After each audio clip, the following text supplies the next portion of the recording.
Hey guys, welcome back to my channel. Today I am 40 days postpartum with my second baby. So I wanted to talk to you about something that I've done for the last 40 days and kind of give you sort of, just the whole story and like how I'm doing and all that stuff. I have been following a special diet for the last 40 days, and it's based on the recipes from this book, which is called The First 40 Days, The Essential Art of Nourishing the New Mother. And I had a friend who is a doula who had this book and recommended it, and so I got it for myself. And it's basically based off of the Chinese tradition of 坐月子, which is sitting the month.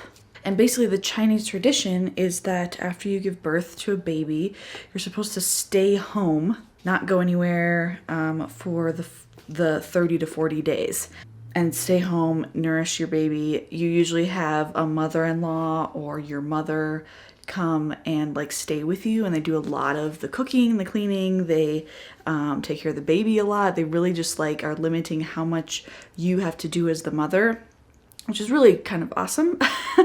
And then they have you eating specific types of food to promote healing, to the production of breast milk, all these different things to like heal your body, your mind, so on and so forth. So it's a great practice. And this book has like all the details of that. Now I'm gonna be honest, I didn't actually like read this book all the way through.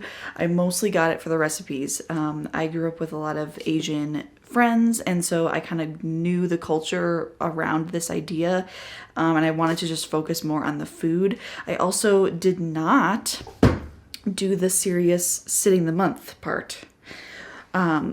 Because knowing myself, I love being outside. I love the sun. You know, that stuff is important to me. Getting out, seeing my friends, seeing my family is important to me. And so within the guidelines of still resting my body and healing, I did not follow those specific guidelines of never leaving the house for 30, 40 days, but I did follow the diet restrictions. The whole purpose is it's all about nourishing the mother and promoting healing, helping with the supply of breast milk, resting, but mainly healing. And this idea that, you know, if you're giving yourself the right nutrients, you might be able to eliminate things like postpartum depression or these symptoms that you get postpartum that we often, you know, are complaining about or suffering from. And so I wanted to just give it a try this time and see what happened. I didn't do any of this with my first one. My first pregnancy, first postpartum journey, I only decided to try it this time. So I have something to kind of base it off of. But I hope you find this video interesting. And if you're a mother out there or a mother to be, pregnant, postpartum, that you would maybe consider trying these things because they have really been beneficial for me. It's really something that Eastern culture has understood, and they have a lot of history around it. There's lots of Chinese medicine in the diet and the foods that you eat, and there's something there. And I think as Western culture, we're not good at like resting or go all the time. And so it can be tricky and hard for us in our culture today to fit something like this in, but it's been super beneficial. And so I think as a new mom, it's super important to make that a priority. Healing, restoration, feeding a baby, like all these things are just super, I mean, it's a big deal. Your body's going through a lot. It already went through a lot when it gave birth. And so it's like, how can you heal and be nourishing yourself and be feeding a baby all from one body? You know, it's like healing and it's keeping a baby alive. Like all these things are super important for how you nourish your body. So I want to get into some of those details now. This diet, so to speak, consists of a lot of soups, broths, teas, cooked vegetables, grains, lean meats, dried fruits, rice, oats, healthy fats, you know, like coconut oil and avocados and nut butters, those types of things. So very rich and very full of nutrients. So the first reason why you might want to do this eating a salad, for example, eating lots of salads postpartum, which we're tempted to do because we think it's going to make us help us lose weight, aren't very nutritious. You'd have to eat a lot of salad, a lot of raw vegetables to actually get the same nutrients that you're getting from like a bone broth or from a cooked vegetable with, meat and grains. And there's just so much more nutrients in those types of foods that it just takes so much more of a different type to actually fulfill that same nutritional value that your body like needs during this time. You almost have to think of it as like you can't afford to put something that's not gonna really give you a lot of nutrition during this time. Like you really have to just like pump yourself with a bunch of nutrients because your body's healing. You're trying to keep yourself healthy because you're keeping another human being alive, so these types of ways of eating are just so much more life-giving and fulfilling. The other thing that's a big part of this diet is actually avoiding, so what the Chinese do is avoiding cold things. And the reason for that is that your body actually heals better if it's not exposed to the cold. That whole concept of like if you have a sore muscle, putting heat on it because it's going to bring, or if you have a wound of any kind, putting heat on it, it's going to bring the blood flow to that area and it's going to heal it faster, right? So avoiding hot things, really working on or eating lots of warm things. So nothing from the fridge, no cold salads, no cold fruit, no ice cream, no ice in anything. Now, how has it helped me specifically? Because I want to share this part so badly because it's been so eye-opening to me, and I just want to share what I've learned and how I feel and all these things with you. So a little bit of history, a little backstory. My first postpartum journey was fine. I did not suffer from postpartum depression of any kind. However, I want to make note of some of the things I did experience. One of them was baby blues, like within days of giving birth and maybe for a week or two on and off.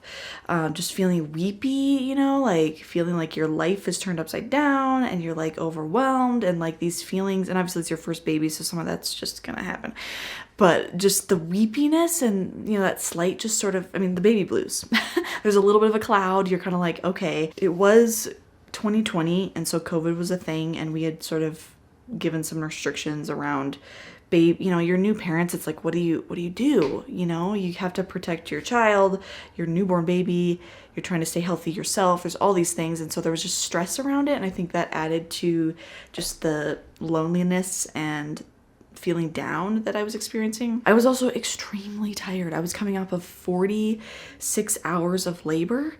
A very long labor and delivery, and so I hadn't slept for like 2-3 days before we even had the baby. And then when the baby comes, you're really not sleeping either, or only getting like 2-hour snippets of sleep. And so I just felt like delirious and in this sort of zone of like everything's foggy, everything's behind this. It's just this weird brain space of like not knowing what's happening. I remember writing out my birth story and being just completely like in this fog. Like I was like, could only focus on like one word at a time, and I wasn't like, I couldn't concentrate on anything else. I don't know. It was a weird feeling, and I remember that. And I had a little bit of that right after giving birth this time, but I'll get into that in a second. And then about week 4, I noticed hair loss, mostly in the front, just like when I showered, when I brushed my hair, just losing some hair, not a ton, but enough that I was like, okay, yep, it's coming out, which can be a common postpartum symptom. We had an amazing meal train. We were getting meals from family and friends that were so generous, and it was awesome, amazing food, lots of tacos, lots of spaghetti, lots of pizza and burgers and homemade casseroles and dishes and awesome food.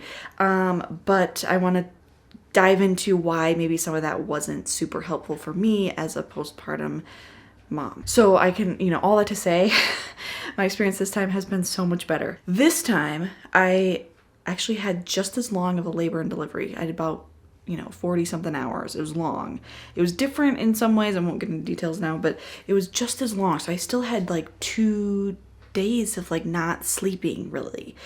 And then going into labor and you're just exhausted and you have this new baby and cluster feeding and all this stuff that first few days when you're in the hospital. And so I felt just as delirious and out of it those first few days. But then as soon as I had a little bit of soup and stuff in the hospital that I was eating and stuff thanks to my mom. And so I was trying to fuel myself starting right off the bat. Okay, we're back. Sorry. I have a baby on me now, so hopefully he'll be quiet. But I was saying I haven't yet experienced the hair loss. And I'm over 4 weeks now. I'll see kind of how that goes as I continue, but I have had little to no acne, which has been awesome, and I'm less tired. Way more, I don't know, it's different this time, and I don't know if it's because it's the second time or if it's because of this diet. But basically, I just feel so much more with it mentally, physically. Yes, my baby's still waking every 2 to 3 hours and feeding and going back to bed, and so I'm up a lot in the night still. I have more energy. I have not experienced the baby blues at all, so that's something. On the whole 40 days, I only had maybe 3 to 4 meals that I actually cheated, where I wasn't actually eating the things that I was supposed to be eating. So, and that was due to circumstance or, you know, not planning a little bit in advance. And so that, or not heating up my food and leaving with food, you know, or whatever. So, you know, I didn't do it perfectly, but even then I can say that it worked for me. I also will say that I did cheat on the cold thing, the whole cold concept. Probably the first 2 weeks, I was really good about it.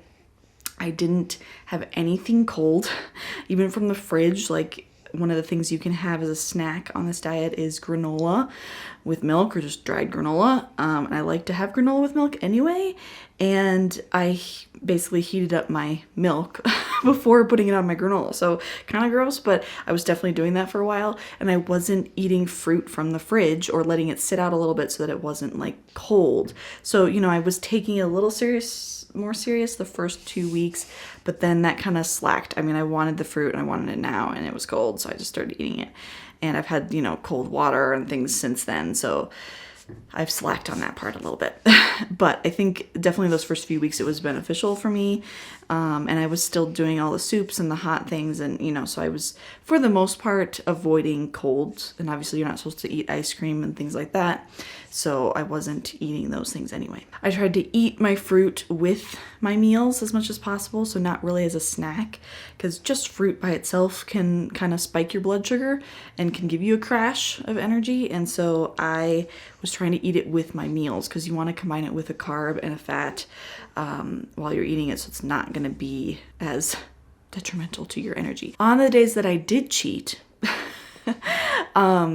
or that I knew I was cheating, or that I had to order something somewhere and, you know, it wasn't going to be in the diet plan, I made sure that I was drinking bone broth, chicken broth, beef broth, either twice that day or with that meal or something like that. So I always had a broth. I've always had a broth on the stove, because it gives you a lot of, there's so much nutrients in a broth. And so it just kind of gives you that boost of nutrients, even if you're slacking in a different area. So I think that was really, really helpful for me. So I want to go over how I made it happen, some different ways that it worked for me to have all these meals. All of it was prepped ahead of time. Anything besides making some rice occasionally. I maybe made another broth like halfway through the month, but I still had broth frozen. So, you know, a month before he was born or something, I took it serious and I looked at the recipes in that book and decided which ones I wanted to make myself. And then I froze them. So broths, soups, rice, teas, some of the teas. And I just put them in Ziploc bags and put them in my freezer in my garage. For me to be able to eat the way I wanted to eat, I had to really prep most of it myself. I also did set up a meal train for myself, which I don't know if moms do that for themselves or not, but with my first, people did it for me, but this time I thought, because I'm trying to do this specific diet, let me set up my own. And I did put information on there for the kind of food that I was eating and the things I was avoiding. So in this this book, there's actually a page that has a list of the do's and don'ts, which is very helpful because it's a simple list of these are the things you should avoid, these are the things you want to try to eat. And so I put that on there, and I basically said if you're adventurous and you want to try, I can send you a recipe or really anything that falls within this category you can make for me and I will eat.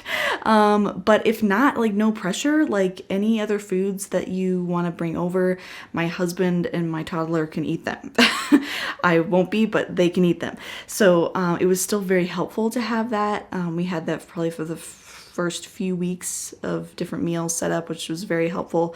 And depending on what was brought over, I could decide if I needed to thaw something that I had already frozen or not, or if I could eat the food that was delivered. So it was a great kind of supplement to what I was making or had already made.